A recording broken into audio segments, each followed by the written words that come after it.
하얘진 머릿속, 다시 구치소 첫날을 맞이한 최순실 씨의 조카 장시호 씨 얘기를 지금부터 해보겠습니다. 이 특검의 복덩이로 활약했던 장시호 씨에게 재판부의 판결은 단호했습니다. 당황한 기색이 역력하고 지금도 아마 본인 머릿속이 하얘졌다라는 표현도 전원으로 들리는데요. 장시호 씨의 어제 모습부터 먼저 만나보고 오겠습니다. 선거 앞두고 신경 한 말씀만 부탁드리겠습니다. 변호사님 잠깐 나중에 할게요. 오늘 일찍 나중에 할게요. 나중에 할게요. 죄송합니다. 판결 결과에 죄송합니다. 대해서 말씀만 좀 해주시죠. 죄송합니다. 죄송합니다. 변호사님 법정 구속 죄송합니다. 예상하셨는데 죄송합니다. 결과에 대해서 한 말씀만 해주시죠. 이것보다 성이 많이 나왔는데요. 취재진이 한 4-5가지 질문을 했는데도 불구하고 일단 장시호 씨는 입을 닫았습니다. 제 오른쪽에 이현정 의원 새로 나오셨습니다. 어서 오십시오. 네, 안녕하세요. 먼저 최 변호사님. 네. 이제 어제 그리고 오늘 구치소에서 또다시 첫날을 맞이했단 말이에요. 6개월 만입니다. 이런 경우가 원래 흔하진 않잖아요. 흔하진 않지만 종종 있긴 합니다. 무슨 말씀이냐면은 법원이 예전보다 불구속 재판 원칙을 하다 보니까 예전보다 구속영장 발부율이 현저히 떨어지죠. 그렇게 해서 재판 자체는 불구속 재판을 받다가 판결 선고인 날 법정 구속되는 케이스가 요 몇 년 사이에 굉장히 많이 늘고 있습니다. 물론 이 사건 같은 경우에는 처음부터 불구속이 아니고 구속됐다, 풀려났다, 또 구속된 케이스다 보니까 조금 이례적인 건 맞습니다. 그런데 이 사건 같은 경우에는 많이 일반인들 같은 경우에는 특히 그 검찰이 1년 6개월 구형을 했기 때문에 이 정도면 집행유예지. 사실 법조인들도 많이 그렇게 생각을 했습니다만 재판부의 판단은 상당히 달랐던 것 같습니다. 특히 이 케이스 같은 경우에는 국고에 대한 사기적 성격이 상당히 짙다 보니까 사기죄는 이 서울 경기 지역에 1억 원에 1년 이 정도의 어떤 기본적인 공식이 있다고 한다고 하면은 거의 10억이 넘는 그런 사기의 형태가 된다라고 했을 때에 재판부로서는 검찰 구형과 달리 설령 풀어졌다 한다 하더라도 판결 선고할 때는 법정 구속을 했던 그런 단호한 모습을 보였다 이렇게 볼 수 있을 것 같습니다. 이 얘기 좀 더 밀도 있게 짚어주기 위해서 제 왼쪽에 이종훈 박사도 자리하셨습니다. 어서 오십시오. 네, 안녕하세요. 예, 이현정 의원이 앞서 법조계에서 집행유예를 예상했다. 사실 저희 기자들도 집행유예를 예상하는 분들이 참 많았는데 실제로 어제 선고 전 모습 보시면 굉장히 당당한 모습이에요. 아마 본인께서도 집행유예 정도 나오지 않을까 이렇게 예상을 했었던 것 같아요. 검찰도 그렇고 기자들도 그렇고 아마 일반 법조인들도 그렇고 원래 검찰이 한 1년 6개월 정도 이제 구형을 하면 사실 이제 좀 석방을 하라라는 그런 정도의 이제 형량으로 이제 보여지는데 사실 이제 물론 법정에서 바로 구속하는 경우는 많지만 검찰 구형량보다 1년을 플러스해서 그것도 집행유예도 아니고 바로 실형으로 하는 경우는 저는 거의 본 적이 없는 것 같아요. 예. 그런 걸로 보면 어제 판결은 아마 검찰과 법원 간에 굉장한 시각차가 있은 것이 아닌가. 아마 장시호 씨도 사실은 이제 본인이 그동안 검찰에 꾸준히 협조해왔고 수사에 어떤 많은 노력을 했다고 한다면 본인도 아마 이제 석방을 예상을 하고 사실 이제 나올 때 여러 가지 좀 외모라든지 이런 것도 신경을 좀 썼는 것 같은데 본인도 굉장히 당황을 한 것 같습니다. 어제 사실 재판 끝나고 난 다음에 본인이 머리가 하얘져서 지금 애를 데리러 와야 되는데 그래서 아마 변호인에 쪽지를 써주면서 이렇게 급하게 했던 모습이 나오는데 아마 제가 볼 때는 어제 법원의 심정은 그랬던 것 같아요. 어차피 기소하는 거는 검찰들이 할 결정이지만 결국 판결은 우리가 하는 것이다. 이거는 너네들이 우리 어떤 영역을 침범할 수는 없다. 겉으로 보자면 아마 그런 것도 좀 의미가 포함되어 있는 것 같습니다. 예. 법원의 판단은 이 장시호 씨가 동계 스포츠 영재센터 관련해서 부당 이득을 챙긴 건 맞다. 이 부분을 많이 본 것 같아서요. 관련 목소리 장시호 씨가 왜 다시 구속이 됐는지에 대한 답이 있습니다. 같이 들어보시죠. 이사 추천인원이 있어요. 이사 추천이라고. 자기 아들도 이사 추천으로 이제 낼 생각도 있고 그렇더라고요. 이제 연결이 될 수 있는 그 실력이 아니에요. 저도 이렇게 저게 되냐 그랬더니 예산이 그렇게 나왔기 때문에 집행해도 된다고 하더라고요. 사무실에서.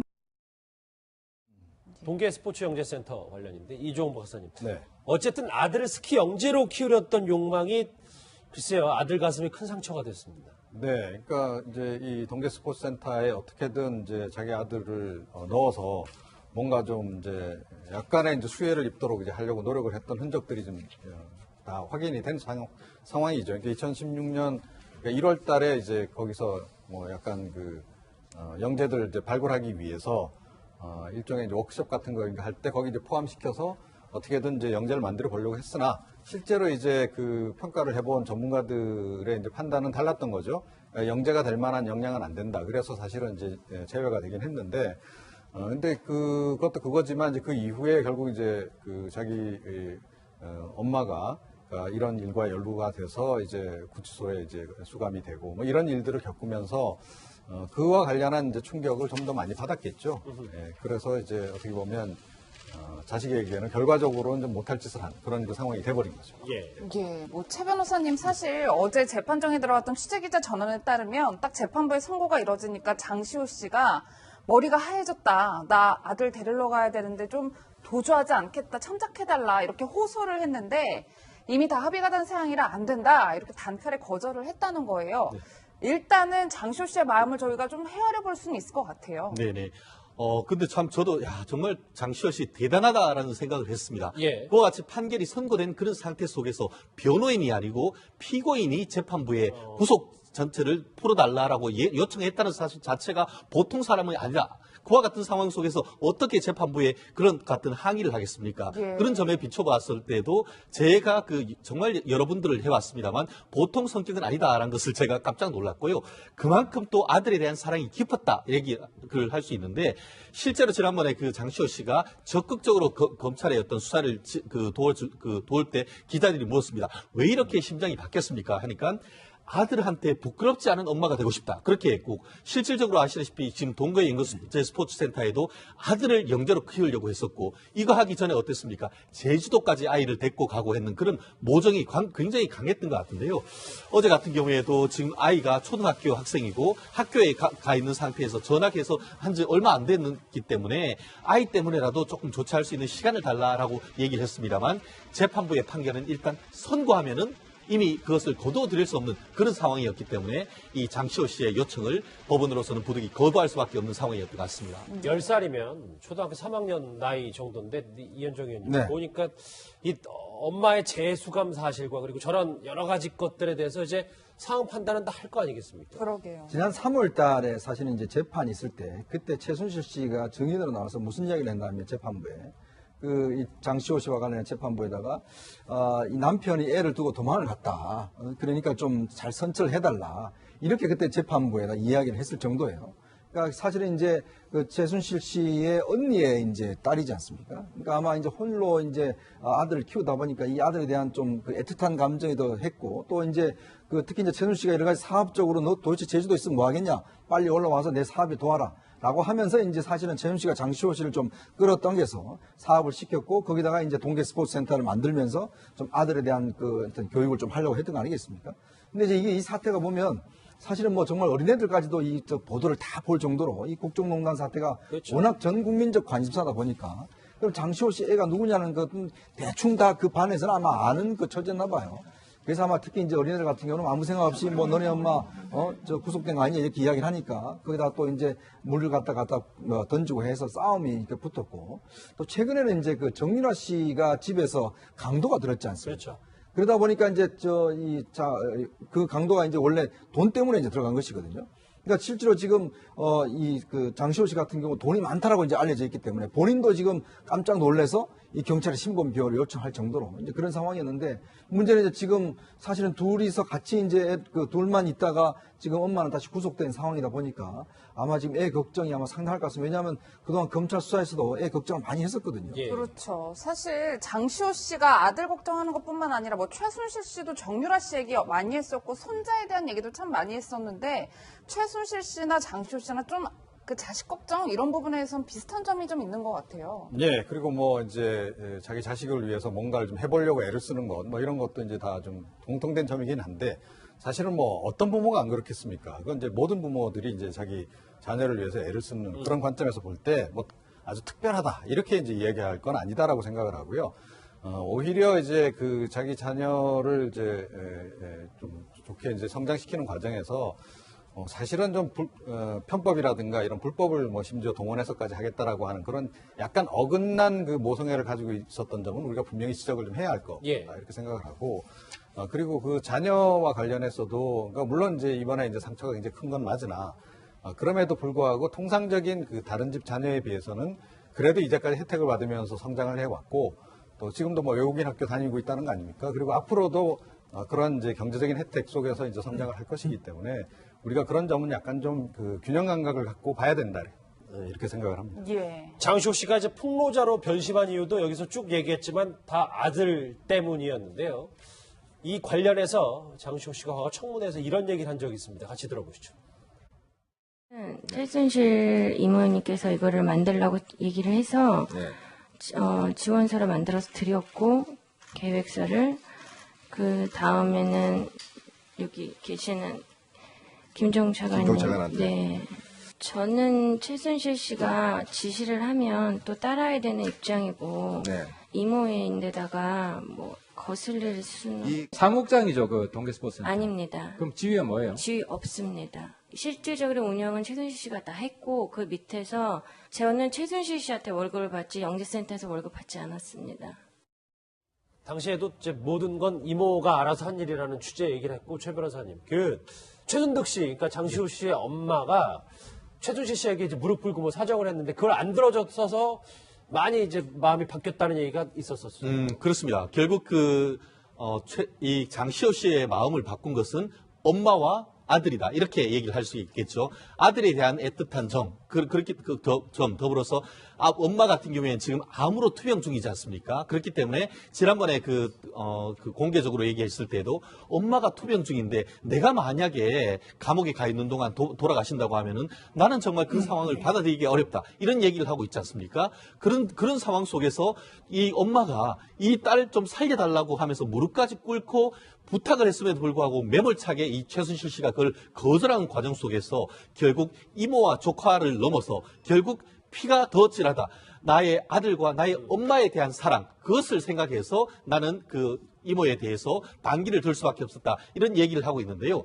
결국 그와 같은 것을 통해서 그 특검의 특급 도움이 뭐 복통이다는 얘기는 얻었습니다만 이 최종적으로 어떤 그 법원에서, 물론 최종적은 아닙니다. 1심에서 검찰의 구형보다 상당히 높은 실형을 받게 됨으로써 본인의 어떤 의도는 상당 부분 희석됐다. 이렇게 해석할 수가 있을 것 같습니다. 그런데 이제 법원이 판단한 그 가장 이득을 본 사람이 장시호 씨다라는 얘기를 했는데 이현정이 그 금액이 한 20억 정도 되나 봐요. 그렇죠. 지금 이제 삼성으로부터 한 전자로부터 16억, 또 GKL로부터 한 2억 정도 해서 후원금을 받았고 중에 또 3억 원 횡령이 있습니다. 그러다 보니까 이제 혐의 내용만 놓고 보자면 사실은 이런 중형이 선고될 필요가 있는 것이죠. 근데 이제 우리나라 같은 경우는 외국과 달리 사실 이게 지금 플리바겐, 즉 유죄 협상 제도가 없거든요. 일본도 작년에 이제 이 제도를 도입을 했고 우리도 지금 이 법안을 지금 계속 내는데도 불구하고 지금 통과가 안 되고 있는 상황이에요. 근데 사실 이제 예전 같이 뭐 검찰에서 밤샘 조사도 못하고 다 증거 조사를 하다 보니까 실제로 검찰에서 이런 뇌물죄 내는 걸 입증하기 굉장히 어렵습니다.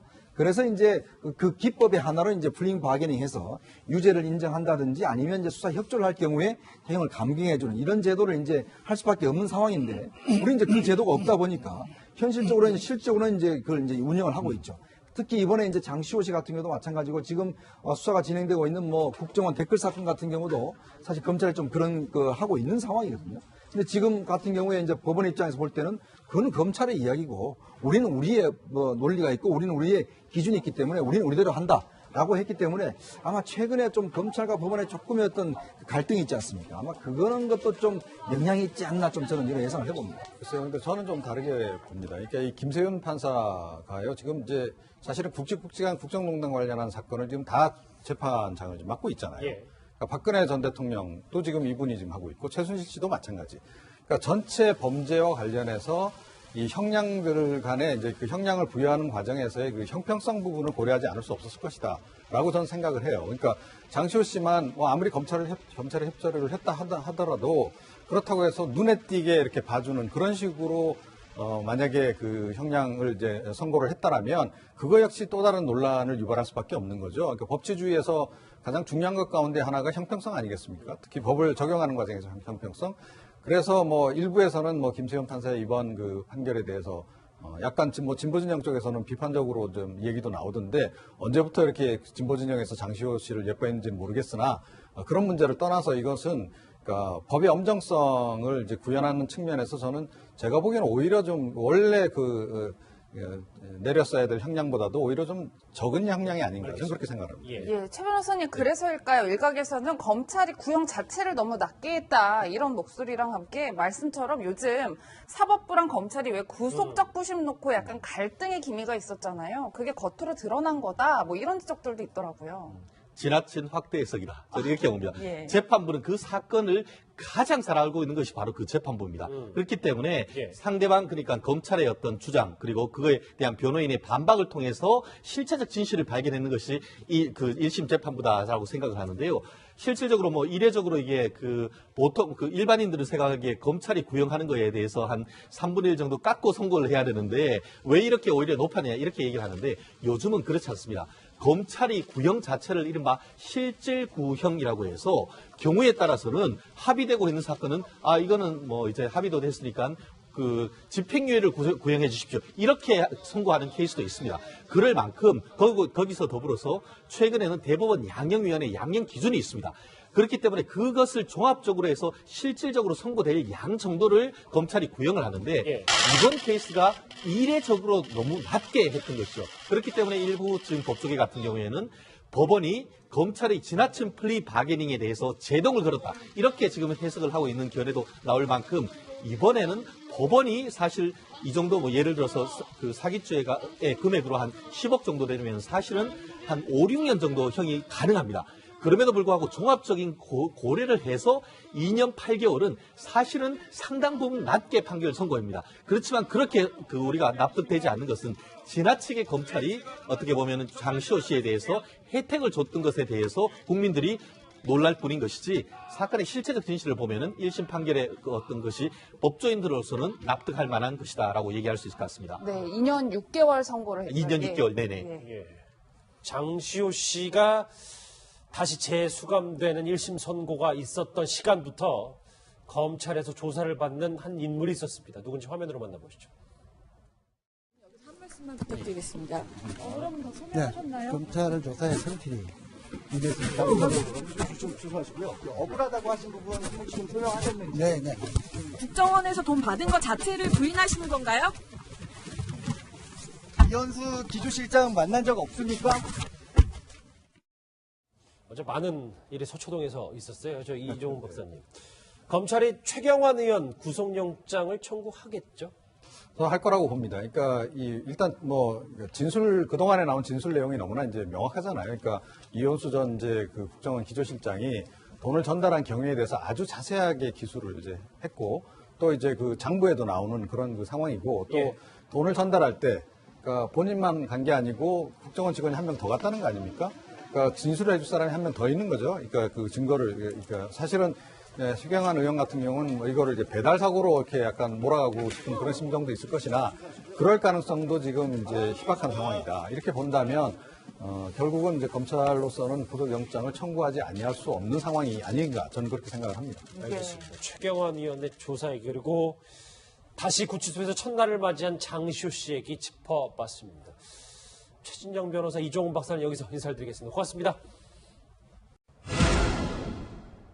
하얘진 머릿속, 다시 구치소 첫날을 맞이한 최순실 씨의 조카 장시호 씨 얘기를 지금부터 해보겠습니다. 이 특검의 복덩이로 활약했던 장시호 씨에게 재판부의 판결은 단호했습니다. 당황한 기색이 역력하고 지금도 아마 본인 머릿속이 하얘졌다라는 표현도 전원으로 들리는데요. 장시호 씨의 어제 모습부터 먼저 만나보고 오겠습니다. 선거 앞두고 신경 한 말씀만 부탁드리겠습니다. 변호사님 잠깐. 나중에 할게요. 오늘 1심 나중에 할게요. 나중에 할게요. 죄송합니다. 판결 결과에 죄송합니다. 대해서 말씀해 주십시오. 죄송합니다. 변호사님 법정 구속 죄송합니다. 예상하셨는데. 죄송합니다. 결과에 대해서 한 말씀만 해주시죠. 구형보다 성이 많이 나왔는데요. 취재진이 한 4-5가지 질문을 했는데도 불구하고 일단 장시호 씨는 입을 닫았습니다. 제 오른쪽에 이현정 의원 새로 나오셨습니다. 어서 오십시오. 네, 안녕하세요. 먼저 최 변호사님. 네.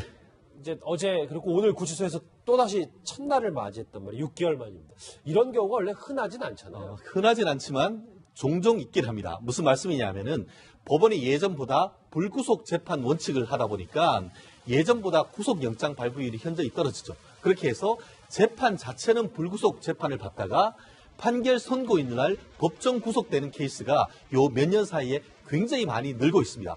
물론 이 사건 같은 경우에는 처음부터 불구속이 아니라 여러 가지 좀 외모라든지 이런 것도 신경을 좀 썼는 것 같은데 본인도 굉장히 당황을 한 것 같습니다. 어제 사실 재판 끝나고 난 다음에 본인이 머리가 하얘져서 지금 애를 데리러 와야 되는데 그래서 아마 뭐 변호인에 쪽지를 써주면서 뭐 이렇게 급하게 했던 모습이 나오는데 아마 제가 볼 때는 어제 법원의 심정은 그랬던 것 같아요. 어차피 기소하는 거는 검찰들이 할 결정이지만 결국 판결은 우리가 하는 것이다. 이거는 너네들이 우리 어떤 영역을 침범할 수는 없다. 뭐 겉으로 보자면 아마 그런 것도 좀 의미가 포함되어 있는 것 같습니다. 예. 법원의 판단은 이 장시호 씨가 동계 스포츠 영재센터 관련해서 부당 이득을 챙긴 건 맞다. 이 부분을 많이 본 것 같아서요. 관련 목소리 장시호 씨가 왜 다시 구속이 됐는지에 대한 답이 있습니다. 같이 들어보시죠. 이사 추천 인원이 있어요. 이사 추천이라는. 자기 아들도 이사 추천으로 이제 낼 생각도 있고 그렇더라고요. 이제 영재가 될 수 있는 그 실력이 아니에요.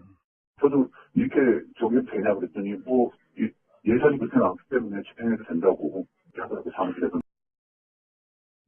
동계 스포츠 영재센터 관련인데 이종훈 박사님. 네. 어쨌든 아들을 스키 영재로 키우렸던 욕망이 글쎄요 아들 가슴에 큰 상처가 됐습니다. 네, 그러니까 이제 이 동계 스포츠 센터에 어떻게든 이제 자기 아들을 넣어서 뭔가 좀 이제 약간의 이제 수혜를 입도록 이제 하려고 노력을 했던 흔적들이 좀 다 확인이 된 상황이죠. 그러니까 2016년 1월 달에 이제 거기서 뭐 약간 영재들 이제 발굴하기 위해서 일종의 이제 워크숍 같은 거 할 때 거기 이제 포함시켜서 어떻게든 이제 영재를 만들어 보려고 했으나 실제로 이제 그 평가를 해본 전문가들의 이제 판단은 달랐던 거죠. 그리고 구속됐다, 풀려났다, 또 구속된 케이스다 보니까 조금 이례적인 건 맞습니다. 그런데 이 사건 같은 경우에는 많이 일반인들 같은 경우에는 특히 그 검찰이 1년 6개월 구형을 했기 때문에 이 정도면 집행유예지. 사실 법조인들도 많이 그렇게 생각을 했습니다만 재판부의 판단은 상당히 달랐던 것 같습니다.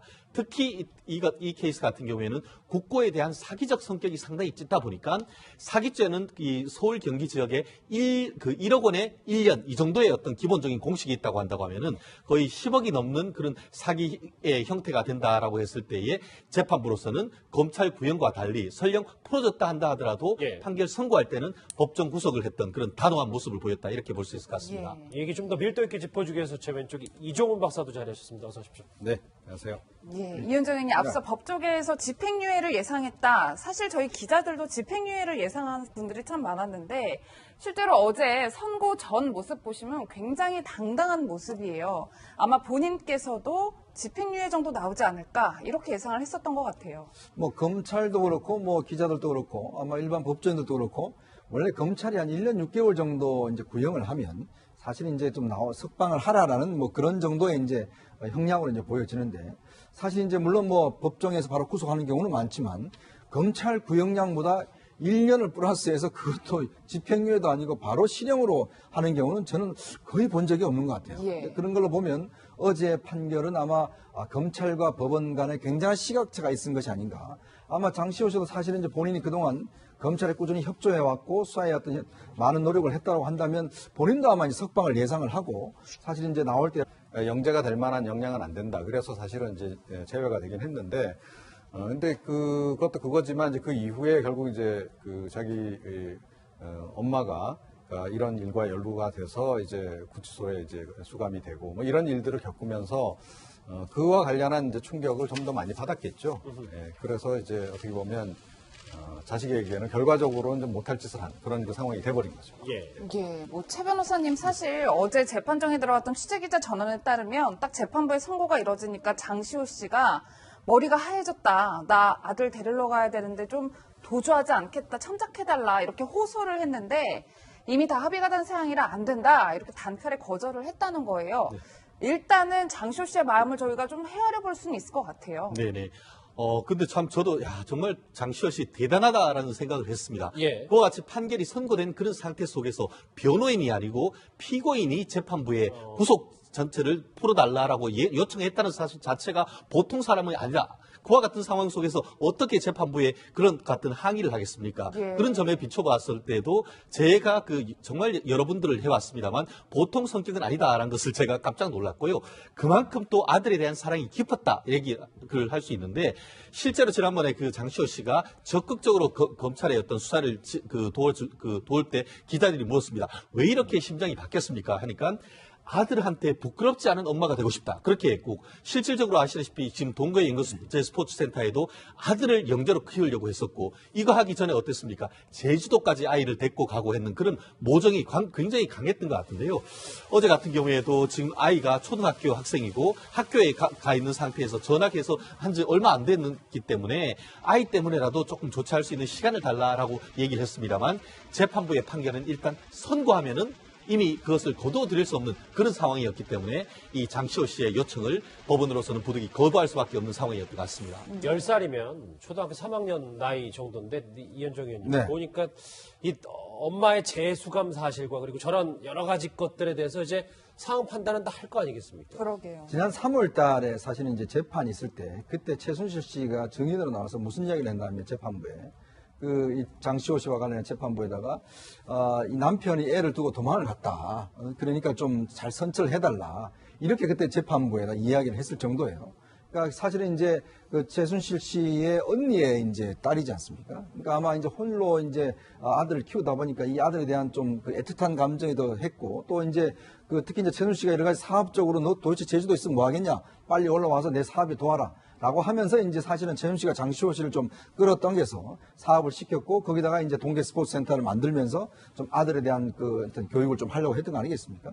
근데 이제 이 사태가 보면 사실은 뭐 정말 어린애들까지도 이 보도를 다 볼 정도로 이 국정농단 사태가 그렇죠. 워낙 전 국민적 관심사다 보니까 그럼 장시호 씨 애가 누구냐는 것은 대충 다 그 반에서는 아마 아는 처지였나 봐요. 그래서 아마 특히 이제 어린애들 같은 경우는 아무 생각 없이 뭐 너네 엄마 구속된 거 아니냐 이렇게 이야기를 하니까 거기다 또 이제 물을 갖다 던지고 해서 싸움이 이렇게 붙었고 또 최근에는 이제 그 정민화 씨가 집에서 강도가 들었지 않습니까? 그렇죠. 그러다 보니까 이제